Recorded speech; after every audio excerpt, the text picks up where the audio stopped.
መንግስት የማህበረሰቡን ልማትና መልካም አስተዳደር ለማረጋገጥ ከምንጊዜውም በላቀ መልኩ እየሰራ እንደሚገኝና ማህበረሰቡን በራሱ ደረጃ መፍታት የሚችላቸውን ተግዳሮቶች በመፍታት የተደረገ ባለው ሁሉ አቀፍ የብልጽግና ጉዞ ኃላፊነቱን ሊወጣና የተለመደውን እገዛ አጠናክሮ ሊቀጥል እንደሚገባም ተገልጿል።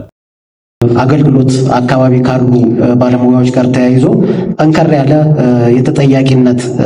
ተጠያቂነት ያለው ውል በማስገባት በአቃቤ ሕግም ጭምር አንዳንድ እዚህም እዛም የሚጎሉ ጉድለቶች በአጠረ ጊዜ ውስጥ ለማስመለስ በጣም ጠንካራ የሆነ ስራ እየተሰራ ያለበት ሁኔታ ነው ያለው። በምስራቅ ጉራጌ ዞን የሶዶ ወረዳ ምክር ቤት አራተኛ ዙር 13ኛ ዓመት 46ኛ መደበኛ ጉባኤ አካሂዷል።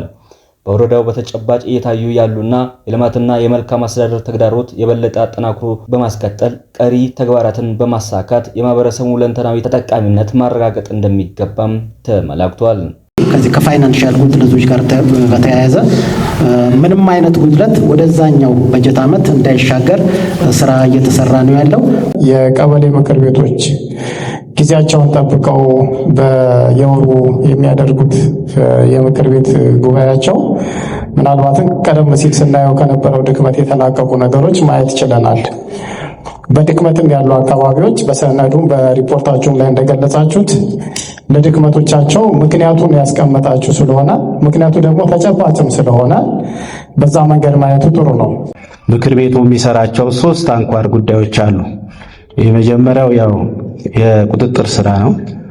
የህዝብ ግንኙነት ስራ፣ የቁጥጥር ስራ፣ ህግ የማውጣት ስራ፣ የውክልና ስራ ማረጋገጥ። እነዚህ 3 ጉዳዮችን በራሳቸው መመዘኛ በጥሩ ሁኔታ እየሄዱ ውጫዊ ተጽዕኖዎችን ባሉበት በጥሩ ሁኔታ ሲመሩ ቆይተዋል የሚል ነገር ነው ያለኝ። ማነሳው ግን የተለያዩ ጉባኤዎች ብናካሄድም በተለይ በታችኛው እርከን ጥራቱ ምን ይመስላል የሚለው ነገር የማጠናከር ስራ መስራት ያስፈልጋል። ስለምናቀው ማለት ነው። የቼክ ኤንድ ባላንሱ ወይም የቁጥጥር ስራው በታችኛው መዋቅር እርከን በደንብ የሚሰራ ከሆነ ልማት ይረጋገጣል፣ መልካም አስተዳደር ይሰፍናል የሚለው ነገር ግልጽ ነው ለሁላችንም። በዚህ አንዳንድ አካባቢዎች በታችኛው መዋቅር የመልካም አስተዳደር ችግር የሚገመገመው ምክር ቤቱ ባልተጠናከረባቸው ኤሪያ ነው።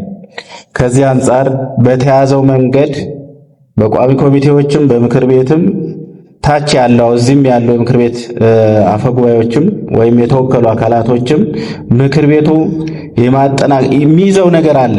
ከማጠናከር አኳያ ብዙ ከመቆየቱ ጋር ተያይዞ በዛ መንገድ የሰላ እንቅስቃሴ ከማድረግ አንጻር የራሱ የሆነ ውስንነት እንደሚኖር ይታወቃል።